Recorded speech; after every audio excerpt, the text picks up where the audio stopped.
길채가 청으로 끌려간 영상이 공개되었습니다. 조선에서 대장간 사업으로 돈 꽤나 만지며 성공가도를 달리던 길채가 어찌하여 청으로 끌려가게 된 것일까요? 분명 조선에서 어떤 사건에 휘말린 듯 보이거든요. 관련 사건에 대해 말씀 나누기에 앞서 먼저 당시 청에서 조선인 포로들이 거래되었던 노예시장에 대해 말씀드리고자 합니다. 길채는 아무래도 이 노예시장을 거쳐 현재 보이는 청나라 사람 중에서도 부유한 계층 또는 큰 권세를 누리고 있는 집으로 팔려간 것 같거든요. 당시 청나라 사람들은 노예 거래 시 남녀 성별 구별 없이 옷을 모두 벗겨 건강 상태를 확인한 후 값을 치렀다고 하죠. 특히 조선인 포로 중에서도 여성들의 삶이 매우 처참했다고 하는데요. 대부분의 여성들은 몸을 파는 곳에 끌려가 청인을 상대로 한 성적 놀이개로 평생을 비참하게 살 수밖에 없었고, 운이 좋아 청의 왕족, 귀족 등에게 팔려가 첩이되어 호강 아닌 호강을 누리는 여성들도 있었다고 하나, 이들 또한 본처에게 잔인하게 살해되는 일이 비일비재했다 하니 청으로 끌려간 조선인 여성들의 삶, 실제로 그녀들의 삶이 얼마나 참담했을지 차마 가늠조차 하기 어렵습니다. 공개된 영상을 보아하니 뛰어난 미모를 지닌 길채 낭자는 아무래도 노예시장에서 큰 부 또는 권력을 가진 이에게 팔려간 것으로 보이거든요. 도대체 조선에서 잘 살던 길채가 어찌하여 저런 신세로 전락한 것일까요? 지난 파트 1 장현에게 버림받고 길채를 쳐다보던 량음의 눈빛, 아직도 생생하게 기억나는데요. 자신에게 전부였던 장현을 떠나게 만든 길채를 량음 절대 용서할 마음이 없었을 테고, 분명 길채를 위험에 빠뜨리고자 할 것 같거든요. 파트 2에 새로운 인물이 등장하니 바로 배우 이영석 님입니다. 이분이 조선의 대장간 일꾼 덕출 역을 맡아 길채와 엮인다 알려져 있는데요. 대장간 일꾼 덕출, 량음은 이 덕출을 이용해 길채를 위험에 빠뜨릴 것이라 보거든요.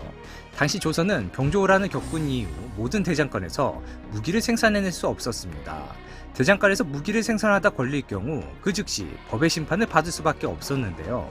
량음이 혹시 길채가 운영하는 대장간에 덕출을 심어놓곤 무기를 생산한 것 마냥 꾸며 길채가 죄를 짓도록 만든 것이고, 그 결과 금방 공개된 파트 2 공식 영상처럼 길채가 노예 신분으로 청인에게 팔려가게 된 것은 아닐까 생각됩니다. 하지만 량은 길채를 위기에 빠뜨려 노예의 신분이 되어 청으로 끌려가도록 그녀의 인생을 막장으로 밀어넣은 것까진 성공하였으나, 그녀가 청에서 장현을 다시 만나게 되니 오히려 량음 덕분에 장현과 길채의 사랑이 이어지게 되는 꼴이 될 것 같은데요.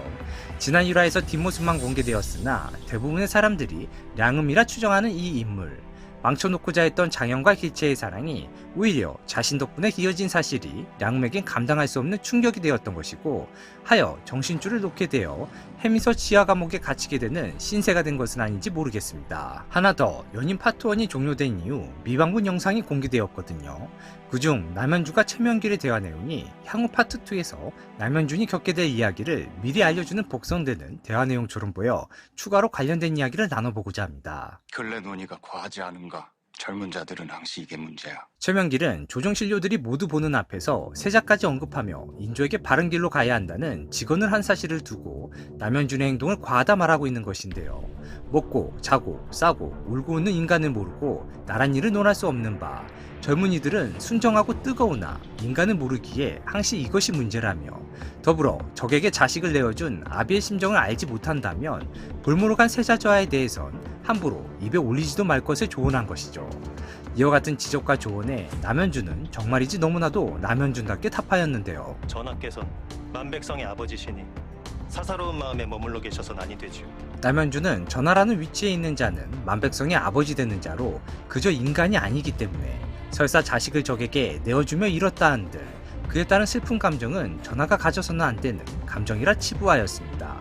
그리고 자신은 계속해서 전하께서 성인의 길을 가시도록 힘써 직언을 아끼지 않을 것이라는 뜻을 명확히 했습니다. 저는 최명길이 남현준에게 말한 조언 중 인간을 모르고 나란 일을 논할 수 없다는 주장과 자식을 잃은 아비의 심정을 알지 못한다면 함부로 인조 앞에서 세자저하를 언급하지 말라는 주장이 남현준이 향후 겪게 될 앞날을 암시해주는 대사 같다는 생각을 하게 되었거든요. 저는 파트 1부터 밀어낼 정도로 은혜낭자가 환양녀가 될 것이란 생각을 포기할 수가 없는데요. 지금도 마찬가지입니다. 상상하면 정말이지 안타까운 일이지만 병조호란 이후 조선의 가장 중요한 사회 문제였던 환양녀, 저는 연인 파트 2에서 은혜낭자와 남현준을 통해 이 이야기를 풀어나가지 않을까 생각하거든요. 남현준은 만일 저의 주장대로 은혜낭자가 환양녀가 되어 돌아온다면 그 상황을 어떻게 받아들일까요? 자신이 최명길에게 했던 말처럼 인조가 설사 자식을 잃었다 하더라도 성인의 길을 가도록 힘써 노력해야 한다 말했던 것처럼 성인이 강조한 절을 잃고 온 은혜낭자를 불경하다 여기며 부득이 버리는 선택을 하지 않을까 우려되거든요.